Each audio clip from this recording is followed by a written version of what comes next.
A very good morning, students, and welcome to e-learning classes of economics.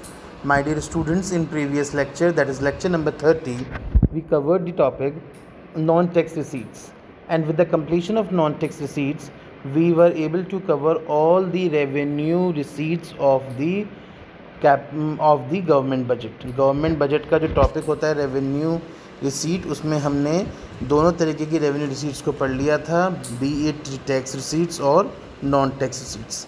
Now my dear students, in this lecture, that is lecture number 31, we are going to start your capital receipts. Basically बेटा capital receipts क्या होते हैं ये हमें पता होना चाहिए. These are those money receipts of the government which shows the characteristics of create a liability for the government or causes reduction in assets of the government. कोई भी वो इनकम्स, कोई भी वो रिसीट जिसकी वजह से या तो गवर्नमेंट की लाइबिलिटी क्रिएट होती है या उसकी एसेट्स रिड्यूस होती हैं, तो वो कैपिटल रिसीट्स कहलाता है. हल्का सा अगर मैं बैक जाके आपको रेवेन्यू रिसीट्स की डेफिनेशन पे फोकस करूं, तो रेवेन्यू रिसीट्स की डेफिनेशन ये कहती थी कि these are those receipts which do not create a liability for the government nor causes the reduction of assets for the government. But as far as we are concern about capital receipts, तो capital receipts की वजह से या तो बेटा capital liability create करती हैं capital receipts, या वो एसेट्स का रिडक्शन करती हैं. सिंपल वर्ड्स में अगर हम कहें तो ये वो रिसीट्स हैं जिससे गवर्नमेंट की या तो लाइबिलिटी क्रिएट होती है या गवर्नमेंट की एसेट्स में रिडक्शन आता है. Alright, now what are the classification of capital receipts. Capital receipts का क्लासिफिकेशन क्या क्या होता है.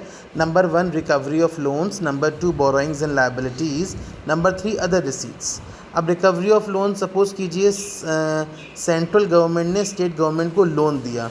अब वो उस लोन को जब रिकवर कर रही है, तो इज़ इट कंपलसरी कि अगर उसने 10 लाख रुपीज़ का लोन दिया है तो पूरे 10 लाख रुपीज़ का लोन उसको मिल जाए?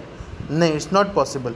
सो वहाँ पर आपका क्या होगा, या तो आपकी लाइबिलिटी क्रिएट होगी या आपकी एसेट रिड्यूस होगी.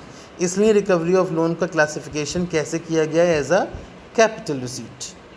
Now next is borrowings and other liabilities. अगर हम किसी से मनी बोरो कर रहे हैं, ठीक है, या हमारे पास कोई और लाइबिलिटी है, तो ये सब भी कैपिटल रिसीट्स में आती हैं.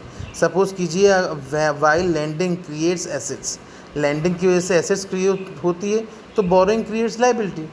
अगर हम किसी को पैसा दे रहे हैं तो हमारी एसेट क्रिएट हो रही है. उसी तरीके से जब हम किसी से पैसा ले रहे हैं तो हम पे लाइबिलिटी क्रिएट हो रही है.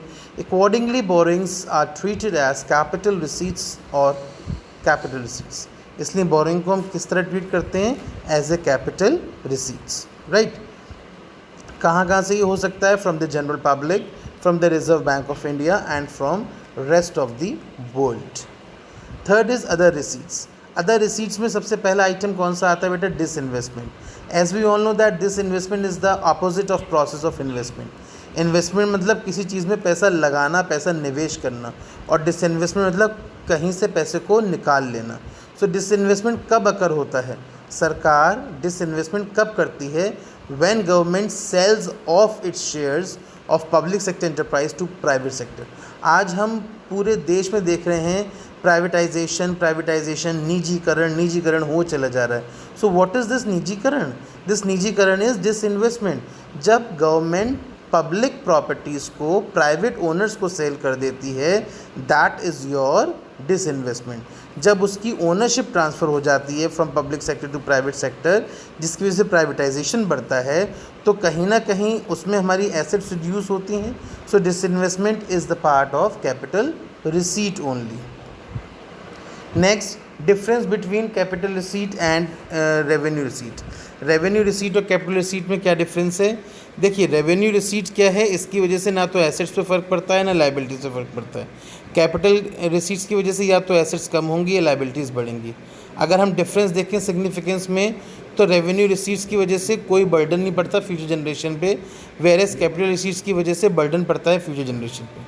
ऑल राइट, सो ये आपके डिफरेंस हैं रेवेन्यू रिसीट्स और कैपिटल रिसीट्स के बीच में. इसके साथ हमें कैपिटल रिसीट्स आज टॉपिक क्लियर हो गया. रेवेन्यू रिसीट का टॉपिक हम लोगों ने कल तक क्लियर कर लिया था. रेवेन्यू रिसीट में टैक्स रिसीट भी हमें समझ आ गए थे और कैपिटल रिसीट्स भी समझ आ गए थे. Now with this lecture we are covered with capital receipts as well as difference between revenue receipts and capital receipts. That's all from this lecture. Thank you and have a nice day.